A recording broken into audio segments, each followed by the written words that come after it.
Hello everyone, welcome to my online prep. Today we'll start with chapter 4 of our module A, HRM in Indian banks. In this chapter, we'll be learning about HRM in Indian banks, the traditional role that HRM played, expectations from the HR department, the changing profile of HRM in banks in the contemporary times, major HRM challenges that are faced by the banks, and core banking and people challenges. So let us start with the first topic of today's session. In the previous chapters, we have studied about the HRM, its evolution and importance in the various organizations. Also, we have studied about the impact of globalization and increasing use of technology, how with the increasing know-how, the need for the organizations are also changing. Along with that, a new dimension has developed that is known as the people subsystems. It was earlier adopted in the foreign and only the new generation private sector banks, but now even the public sector banks are understanding the importance because of the increasing awareness on the aspect of effectiveness and efficiency. They know that in the scenario of the ever increasing competitive environment, they have to pay attention to this critical dimension in the organizational success. There are success stories of the well managed organizations. They reveal that human factor is necessarily at the center of the organizational activities. So, managers have to pay attention as to how to increase the human factor, how to provide them better satisfaction. Here comes the role of the human resource management. We have already discussed how it is important for all the organizations, whether it is in the industrial sector, in the service sector, etc. Banking is no exception. It is the performance of which will be judged by the aspect as to the level of its activities are interwoven with the business objectives. Now, the HRM has to make sure that along with the profits of the organization, the human satisfaction has also to be enhanced. So, banking industry, it is the lifeline for all the national and international businesses and objectives of a nation. So, because of liberalization and globalization measures, also government of India has taken various measures and given out new policies. So now competition has increased and public sector banks have to take a quick shift from the traditional role to now a more modern concept of business consolidation. In this line, various steps have been taken. Even RBI has taken several initiatives to increase their efforts. There are labor management relations that have been introduced, the state ownership, socio-economic role, all of these things are changes. Also, along with them come the challenges that are faced in the modern times. So, in this chapter, we'll be discussing about the traditional role of Indian banks, now how the rules are changing, what can be accepted from the HR department, and so on. First, let us see the traditional role of HRM in Indian banks. We can say that it was mostly quantity based. It was on the quantifiable measures on how just to increase the quantity of work. But then now many changes have occurred. Earlier, human factors such as skilled personnel, training staff, or giving the necessary expansion was not factored in. The human factors were not taken into consideration by HRM. But now various changes are coming in the banking sector because of increasing globalization and adoption of technology as well as the best practices of all around the world. Now, a huge step that was taken was the abolition of the Banking Services Recruitment Board. This was to give more autonomy to the Indian banks as well as for wage revision. Now, collective bargaining is used by the Indian Banking Association. So, but even then, these sudden changes, these were not very helpful for the banks because what happened, it was found that these banks were ill-equipped. They did not have the right staff to manage these changes, or they did not have the right machinery to do so, or the technology. As against the foreign sector banks or the new generation private banks, public sector banks were ill-equipped. Another problem that was faced was overstaffing because of the attractive benefits and salaries that banks had to offer. A huge population wanted to become a part of the banking system. To solve this situation, introduction of the golden handshake voluntary retirement scheme was done in the year 2000, but it has made the public sector banks virtually bleed a very sizable portion of their personnel. But still, it has not solved the problem. The overstaffed cadres still remain a problem with the banks, in which the areas that require more manpower, they have been further depleted in strength due to this scheme. So another change that was occurred was the introduction of new technology and adoption of its various dimensions. It has also brought in various problems in the work culture. So there's a need for a total change in the mindset to deal with the transition from a traditional monopoly existence to one that appreciates more competition. For this, training institutions are trying desperately to make things happen, but they themselves lack the very much needed support and clarity in its approach. So these prime bodies as a resort for the non-performers. In fact, actually in the past, the non-performers were routinely moved to the staff training colleges, but result was poor performance. It even resulted in poor performance and these trend setting of the concept building institution. The list is endless. Actually, the problems that were faced by Indian banks were endless. The task now before the HR department was to reorient themselves quickly to get on with the work immediately. If they still want to be in the competition, they want to still keep running with the foreign sector banks and the new generation private sector banks in competition, they have to weigh in the human factors as well. Next, we have the human resource planning. It is a process by which an organization ensures that it has the right number and the kinds of people at the right place and at the right time. These people should be capable of effectively and efficiently completing the tasks that have been organized to achieve the overall objective. So, human resource planning. Human resource are the personnel who work for the organization to achieve the various objectives. So selecting the right people for the right task, this is important. And here the objective human resource planning, it translates to the organizations and objectives and plans into the number of workers that are needed to meet those objectives. In many organizations, very few HR professionals are actually aware of the long-term and a short-term range of objectives, as well as the requirement that is arising at a particular point of time due to this natural attrition or natural leaving of the resources or opportunities that are created by the growth or of development. So these HR professionals, they do not have the right skills of such sudden need to recruit new employees. This can create a problem. It can lead to grave consequences for the organizations. They would not be able to solve the problems faced, or they would not be able to take the benefit of the new opportunities are there. So in order to tackle such emergencies, organizations including banks need to engage in the human resource planning exercise. So the purpose of HRP in banks is to assess where the organization is, where it is going, what are the future objectives, and what the implications of these assessments can have on the future supply and demand for human resources. So banks, they will generally try to attempt to match the suppliers and the demands, and also taking into account the human resource costs that are required to make it compatible with the future HR needs. Now, human resource planning, it can generally be comprised of a following steps. First step in successful recruitment is assessing the current human resources. Are the current human resources enough for the different departments, or there is overstaffing in one particular department and deficiency in some other? Second step would be assessing the future business expansions. Are there any future plans to expanding or creating new branches in a area, projections of new business lines, etc., such as launching of a new product or service?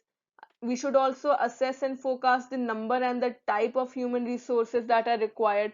If these business forecasts, they required more salesperson, so accordingly the need should be brought to the further, and on a priority basis, salesperson should be recruited. Fourth step can be assessing the internal and external HR supply sources.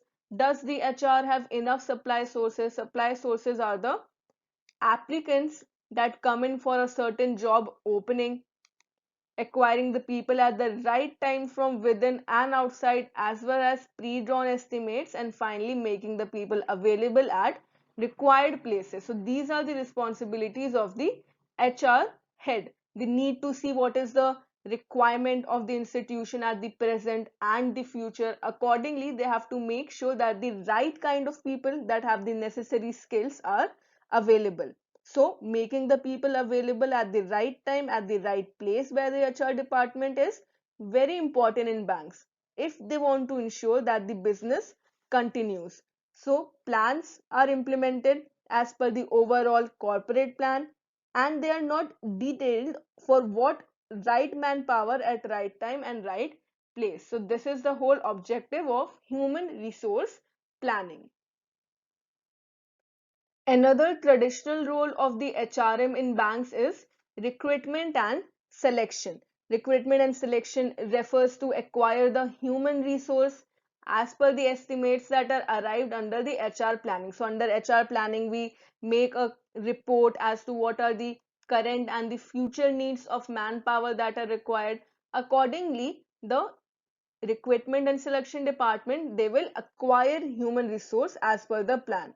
Apart from the people that are required for the traditional support functions, bank recruits talented individuals from the external markets as well, basically to supplement their internal wealth of talents. So this is known as outsourcing. They have their permanent members, and then they have these outsourced members, so that the new and contemporary business lines such as wealth management, then there is treasury management, asset and liability management, portfolio management, these functions can be performed. So it is the responsibility of the HR department to provide guidance on the systematic use of psychometric tests and has a robust recruitment criteria, so all the candidates are treated fairly, equally, and with respect. The recruitment process will be designed by the HR department, and it has global as well as national recruitment programs, not just in India. Rather, they recruited personnel from all around the world, which are around 100 graduates. They are recruited every year on a management trainee program across all the institutions. So selection of the employee is based on their knowledge, skills and talents. They have to make sure that the process that is created, it captures all of these factors of the individuals. So selection of employees is based on these factors, and equal opportunity of employment has to be practiced. So the banks has to take into consideration the factors that are not dependent regardless of the gender, race, nationality, age or other factors. They basically have to identify the unique strengths that the individual can bring, and it can be used for the betterment of the productivity. So there are several challenges in recruitment, particularly in the banking sector. In today's scenario, not many people aspire for a bank job. This is because of the increasing workloads that are upcoming. So many employees are also recruited as generalists, so that training and skilling assumes importance. So bringing together the people of various backgrounds, this is the challenge with recruiting people in banks. Now here we mentioned training and development. Let us see how training and development is critical to the bank functioning. When you are preparing for any internal or departmental exam of the banks like the CAIIB or JAIIB, you will see the syllabus. The syllabus that is prepared by IBA, it covers all the aspects of the banking, the knowledge that each banker should have. So a robust training and development program is very critical for the success of banks. Training here refers to the partnership between the employee and the bank. The bank promises the employees of growth in their careers as well as skills. So they provide a framework within which the employees can identify the training and development needs. And such an approach provides a consistent standard of management learning throughout. So this is the importance of training and development. Now every bank has a unique 1 year training period for the fresh graduates, during which the employee they can expect to experience a blend of core and discretionary elements. This is through the exposure that is provided. Exposure refers to the induction. This is for the new entrant. When a new entrant is recruited, an introduction or induction program is conducted. It introduces the new entrant to the bank. Training is provided in specific products and the technical skills that are to be provided. On the job training, such as the initial exposure to all the operational areas, including a systems training. Work-based assignments are given in respective business or function, and cross-functional attachments are also there, experiencing the short stint spent in another business or sport function. So development and training, it is a ongoing, or we can say a continuous process.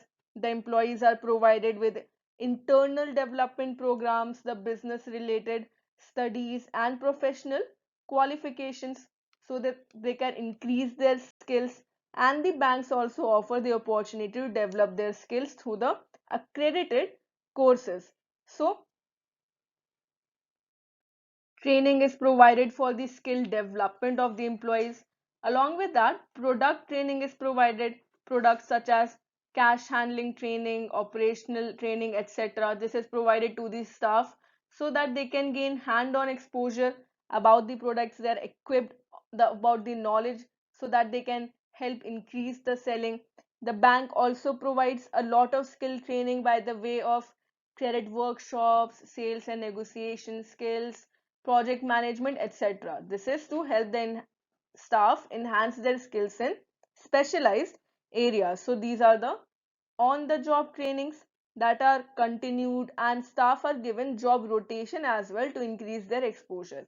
Another method that is used by banks is that they send out CDs and books for self-study on credit, operation, trade finance, etc. By the more advanced ways, such as there are the MDP programs that you must have heard of, that the employees are given strategic perspectives and management goals. Training ensures that the staff excels in the product knowledge. In the Indian context, the learning systems are being thoroughly overhauled as per the emphasis on the new HRD effort. Earlier, training was not given much importance, but now training methods are also to harness the skills. Now the banks understand that the new recruited that is enter into the bank, they should have the skills that are required, and they also understand that not all the colleges or universities they will provide them practical knowledge, and practical knowledge is very different from the theoretical knowledge. So giving them hands-on experience, this is the responsibility of the banks that are employing them. Now the traditional training systems, they have been transferred into the learning systems. Thereby, such training is not only useful for the work life in banks but also for their personal lives. Banks have also initiated the task of reviewing the training methods to enhance the training that is provided.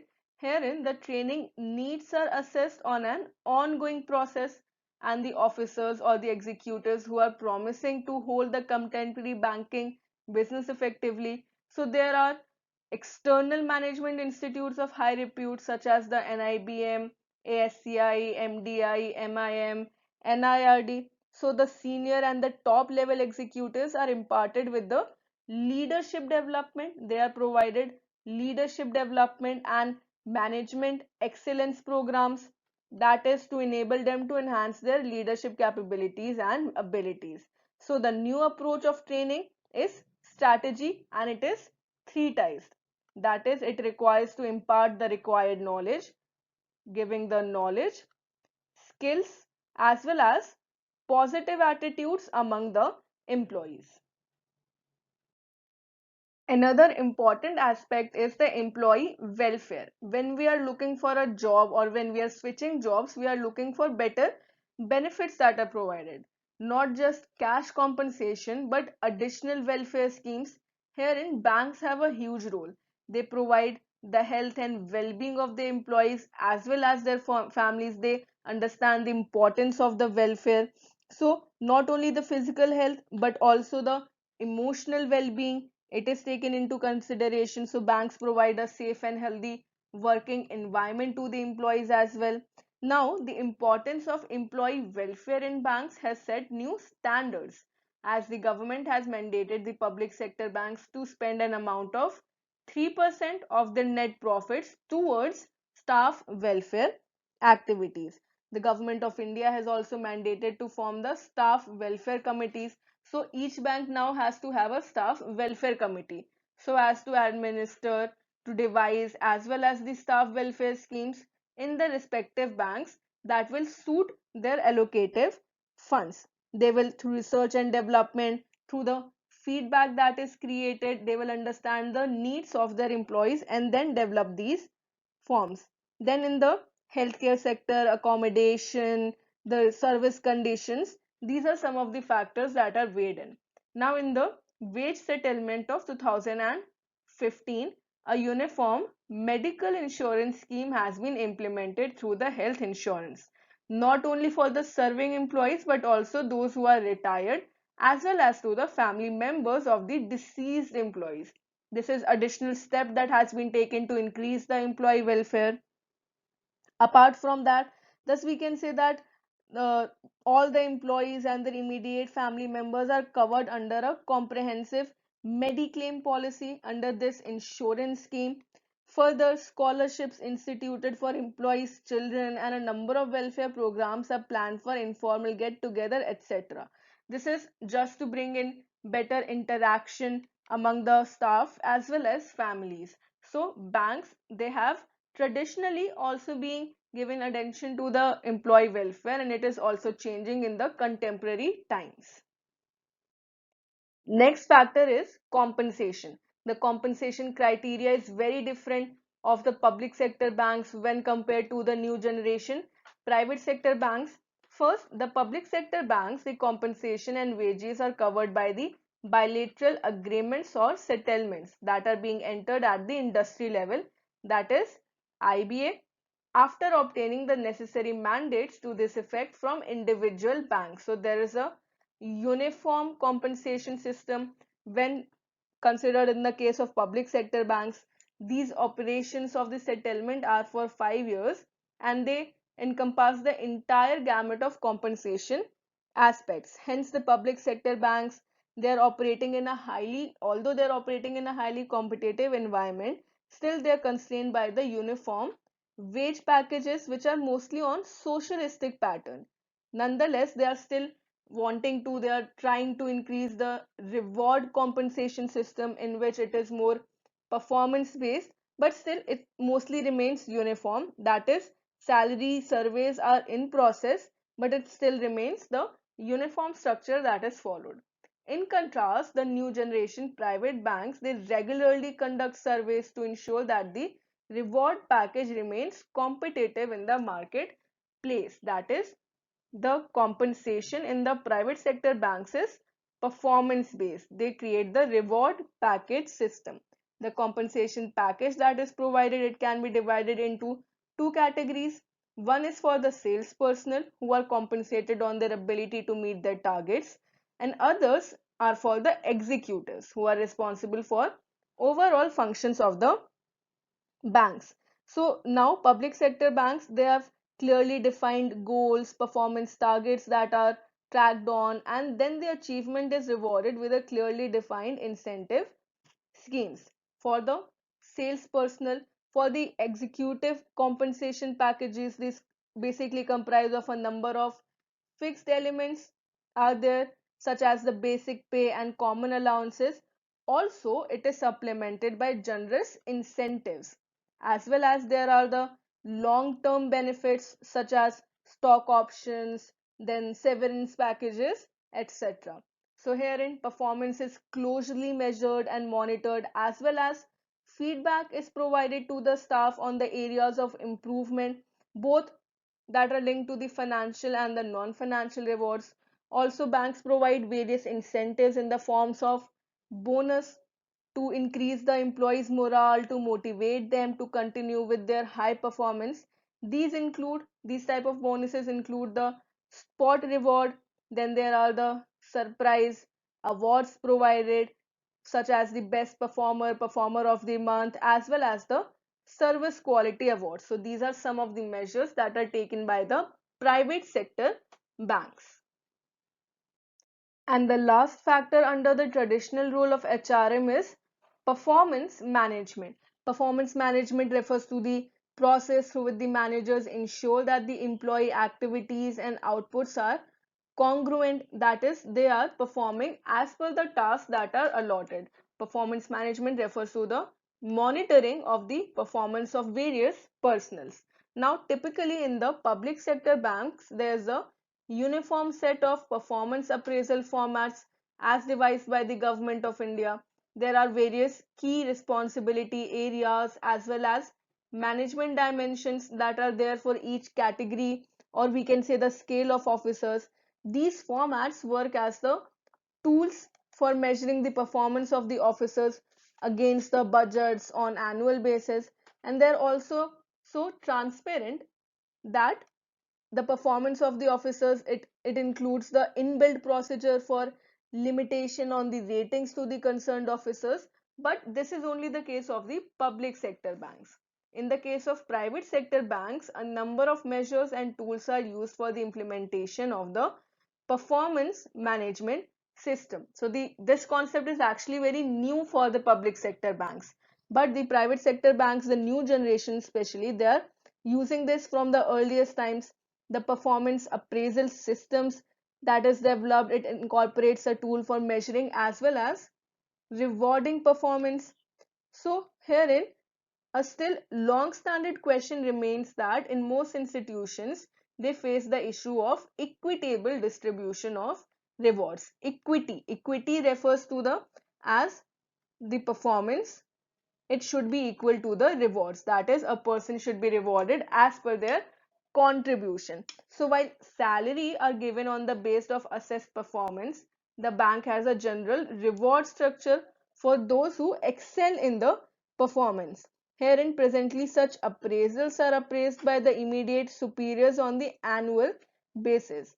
Thus, senior officials are paid a performance bonus, part of which is in the form of the stock options, also appeal procedure in case any of the officer is not satisfied with her or his rating. Now in the public sector banks also, there has been a constant desire to create a 360-degree performance management system that envisages for appraisals given by the subordinates, peers, customers, as well as the superiors. So appraisal system, it is gaining more importance. So these are all the aspects of the traditional role of HRM in banks. Next topic is expectations from the HR department. Now, because of increasing globalization, liberalization, as well as the banking reforms that have occurred in the last decade of the 20th century, there are many changes that have been brought. Now, the earlier traditional static nature of the bank remains no more. It is more of a dynamic nature, and these changes have been brought on because of the deregulation of the banking operations, entry of the private sector as well as foreign banks, introduction of the prudential norms is another reason. Then the stipulation of capital adequacy ratio, the extensive use of computers, so computerization and technology still remains a huge factor, increasing dependence on the management information system. So these are only some of the major factors that are responsible to transform the earlier static nature of banks into a more knowledge based or free playing forum. So along with this, the expectations of the HR functions are also immense. These have also changed. The HR department now not only needs to respond quickly and appropriately in making the right time people available at the right time, right place, they also need to formulate viable schemes or policies to retain the performing talents, not only recruiting the right personnel for a particular task but also to retain them. So herein, factors such as skills, attitude, and knowledge of the personnel play a critical role in determining the competitiveness and the organization of the industry. So the availability of trained manpower would greatly influence the ability of the banks to deliver value to their clients or customers. So herein, the expectations from the core function of the HR in banking industry are vivid and challenging.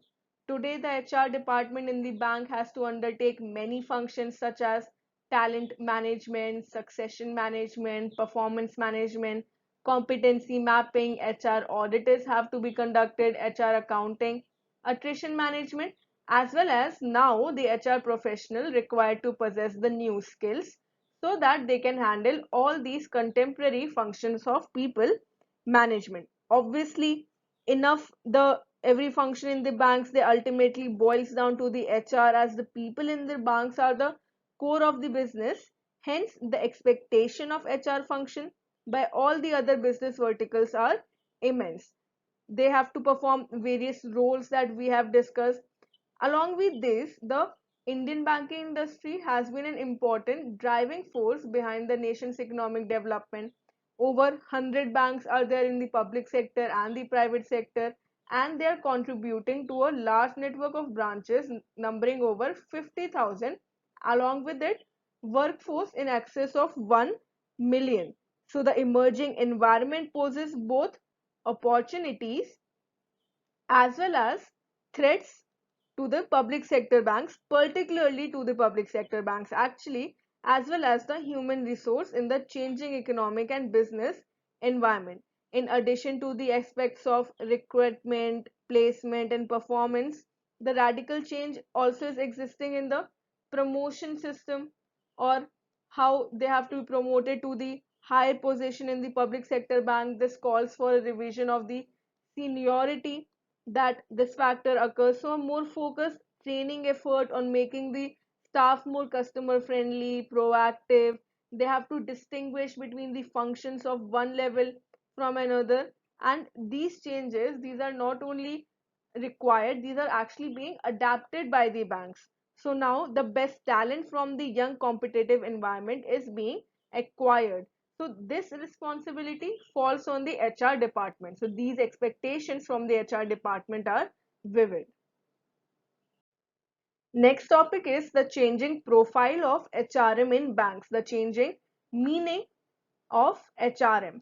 So as discussed above, it is the human resource that makes all the other factors of the organization to function effectively so as to achieve the organizational objectives. But the traditional definition of HRM, that was acquiring the right people, developing their skills and attitudes, and maintaining their motivation and retention, it has now changed.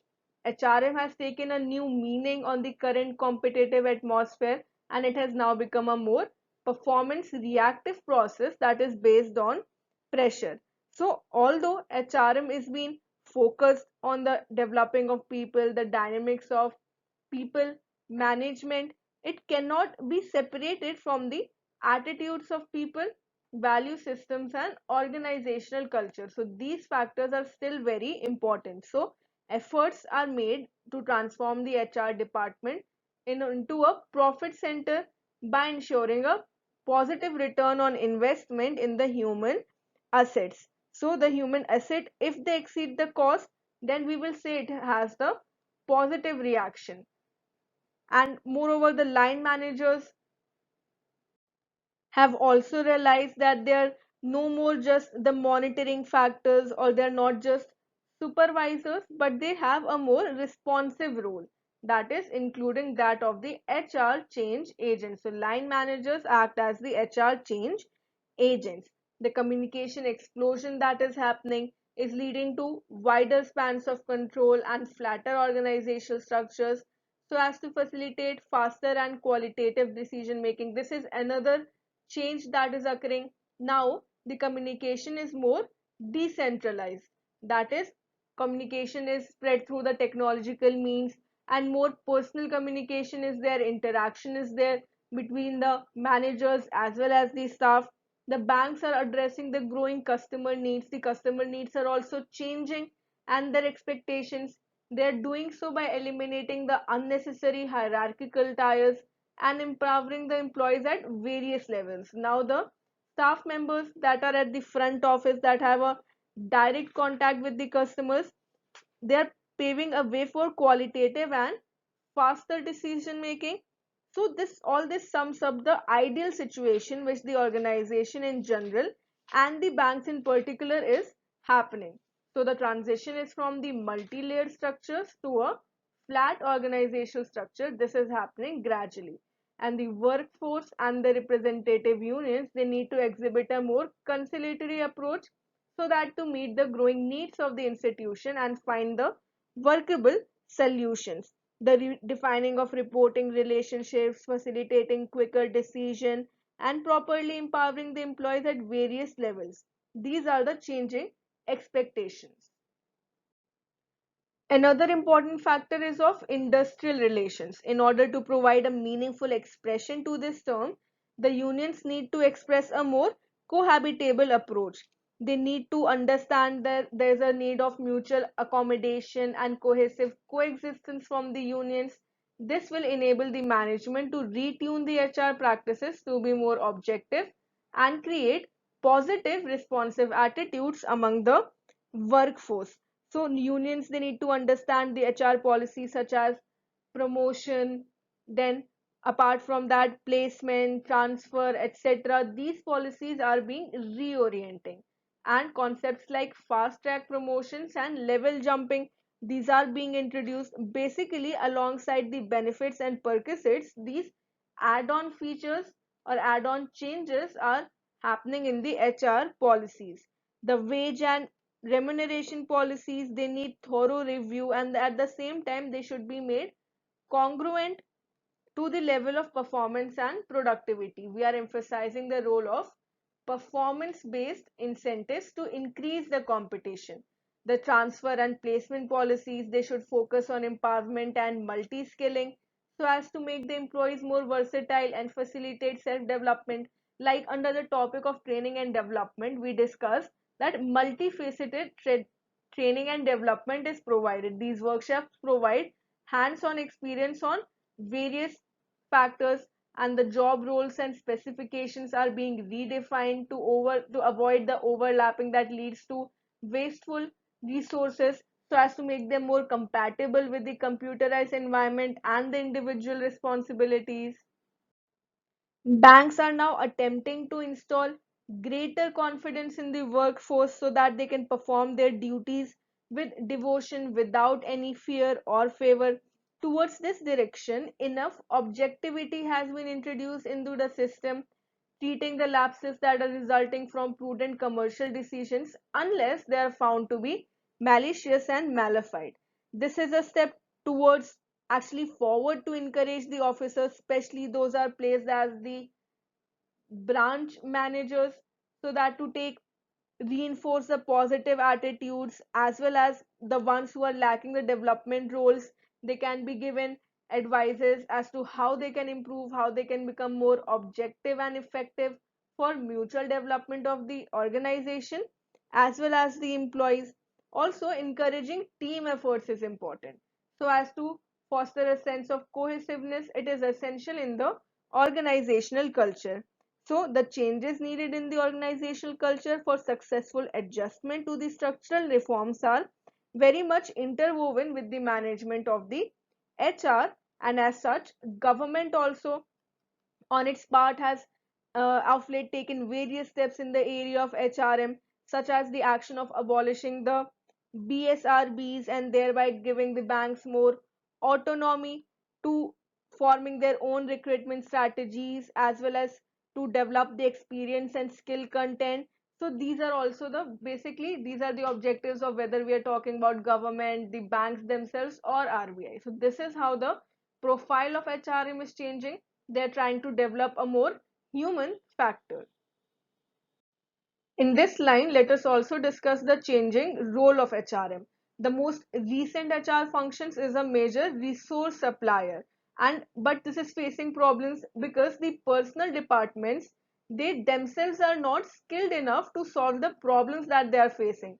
They lack the skills of how to develop manpower according to the task, how to manage them, Building up the appraisal system is also a very big issue faced by the banks, and the ever increasing competition is giving challenges to the banking system. Nor the management is definitely, they do not have the required skills, nor the staff is equipped enough. That is, they do not have such competency to handle the task, to be readily available because of the changing scenario of the environment, both internal and external. So now another problem, that is unemployment. This can also create problem. But now the emphasis has to shift from industrial relations to the core HR functions. These include how manpower planning can be done, employee development can be made possible, and performance management. This is very important. So the HR departments must be involved in various activities and be looked on as an integral part of management and equally responsible for business results. So the personal management or the departments, they have proven to be non-responsive. They are not sufficient, they do not have the skills to manage them. Thus, the role of HRM is also increasing. Herein, HR specialists, they can be recruited by the banks. They must be actively involved in the process of preparation of the business plans as well as strategies. They should be thoroughly committed to the fulfillment of such plans. Therefore, the department should rigidly be working on the plans for 2 years ahead. They should be future looking. And in the case for some banks, the prime necessity is to retain their separate existence and the survival in the face of emerging challenges. For that, the role of HRM also has to be developed. So there's a need for a total mindset change if the banks want to stay in competition. Now the HR functionaries, they need to break out of the present mentality and acknowledge that adherence to the rules and implementation is the key to their success. The banks, they can ill afford adherence to the irrelevant rules. Now a major problem is the staff shortage, but the solution is not recruiting more unskilled staff, rather developing them so that they can better use the technology that is available. So if harnessed well, it can actually make up for the shortage with better MIS system as well as the management information system and prompter action, quicker action. They can actually improve on the shortage of staff problem. Herein, a number of long established public sector banks have started, with the help of consultants, the process of organization and restructuring. How they can change the structure of the organization. One thing here, however, stand out, that is the worldwide experience has shown that organizations are actually in a flux. Considerable changes through the process of re-engineering, etc., are happening, but these are away from the intention of meeting the new challenges. The organizations are now becoming more flatter as well as leaner. So, with the mounting competition that is happening in the banking landscape in India, the employees in the Indian banks in general, as the public sector banks in particular, they have changed predominantly towards performance and merit by shedding their traditional compliances. They now understand, they have realized that the going will be tough and their very survival will be endangered until they put the right size of their situation. The work cultures are being adopted and their approach and outlook should be for more productivity as well as performance. They have to increase their efficiency if they want to stay in their position. Herein, a classic example of the change in the traditional mindset of the bank employees was because of the computerization. It was signed in 1993 that all the banks have now adopted the computerization, adoption of the high-end technology in their workplace. So now various employees, they started gaining skills so as they can stay in competition. They are not put out of the system. So they learned the new computerization systems, how it works, and how they can use their skills to better enhance their productivity. So this is how the mindset is changing in the employees as well. Let us also discuss the major HRM challenges that the banks are facing. There are various changes that are occurring in the banking sector, such as the role of HR is changing from the selection, staffing, performance management in all the banks, whether they are the public sector banks, private sector banks, or the MNCs. So now certain challenges are there, and the HR strategy therefore must address the following major issues. First, HR planning must illustrate the process of developing human resource available from all the sources, the strengths and weaknesses of the staffing options, such as not only internal but also outsourcing, the use of contingent workers, and downsizing must find a place in the manpower planning. Second, the recruitment process must be done strategically so that the right talent mix can be found for the early fit of the position, the right person for the right task at the right time. This is also important. The selection process should emphasize the ways of minimizing errors in the employee selection, and the placement should be to improve the bank's competitive position. Increased use of scientific measures can be made, the background checks of the new entrant should be done, and casual approach should be avoided.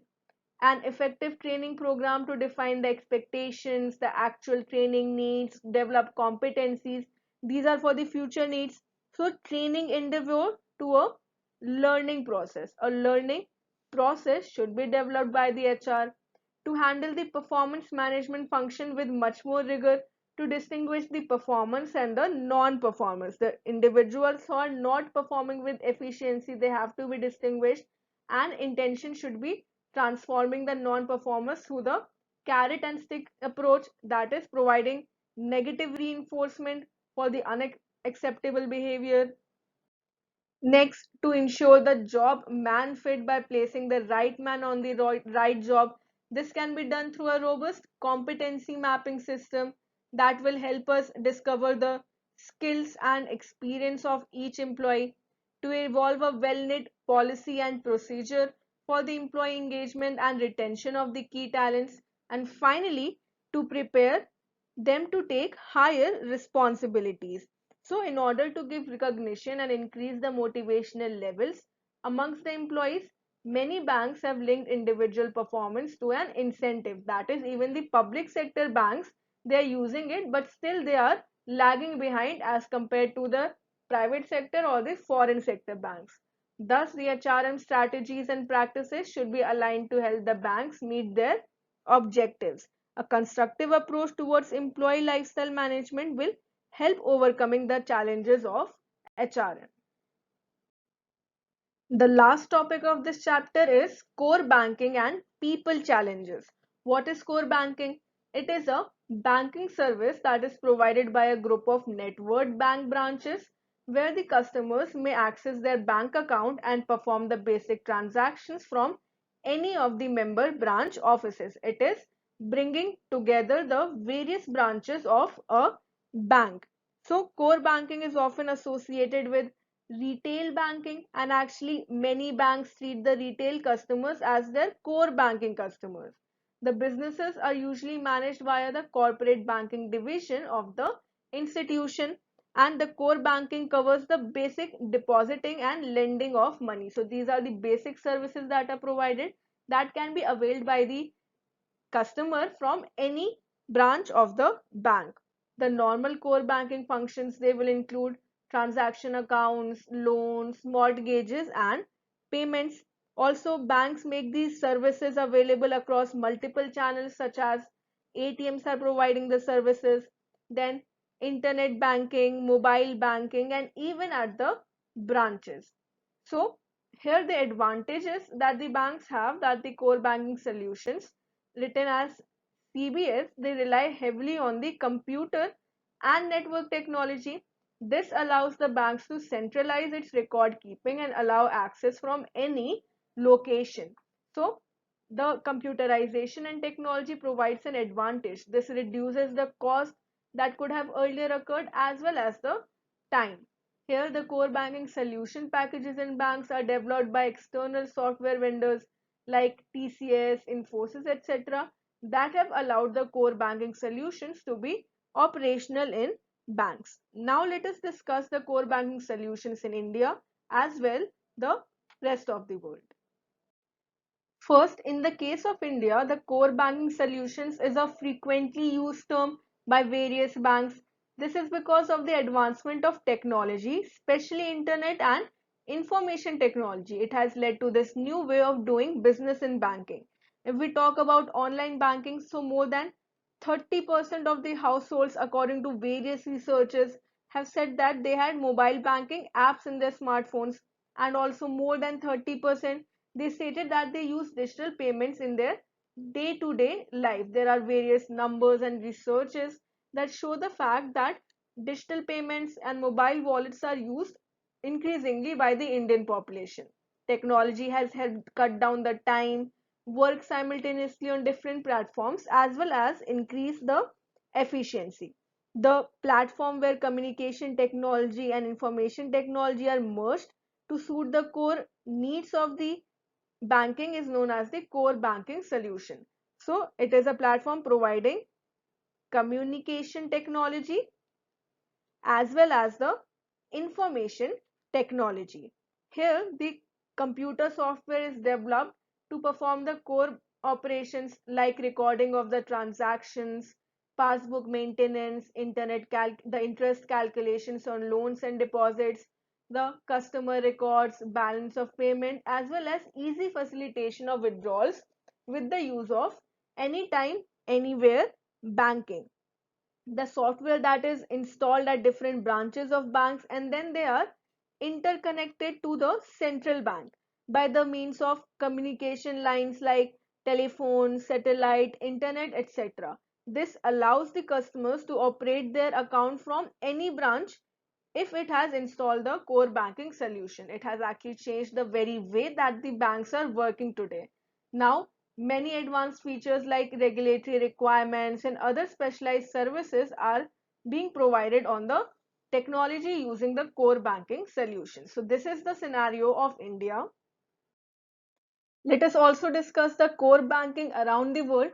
So we would think that the core banking solution is only a recent development in India. It is, because the IT infrastructure that was necessary, it did not exist in these countries until recently, not just in India, but also the other developing countries in Asia.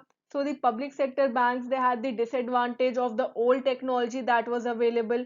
Also with the new generation private sector banks that entered, they faced a lots of business and increasing competition, but they also saw the quantum leap in technology. Also, the younger generation of wage earners, because of which the nationalized and the old private banks had to push hard with computerization. These saw various steps that were taken by RBI, Government of India, as well as the bank's own board approved policies to start using more centralized core banking solutions. Many of the banks, if we talk about other countries like Japan that are more technically equipped as compared to India, many of the bank services are still not available on the core banking platform. They're still in their early stages. Although autonomous reign is there, but still the consumers themselves are not very much equipped with the core banking solution. They have to be present at the account for the holders registered banks. They depend still heavily on the paperwork and the physical evidence. So, through this discussion, we can say that India has a better edge while adopting with the core banking solution as compared to the other nations of the world. With this, we have come to the end of this lesson. Keep learning with us. Thank you.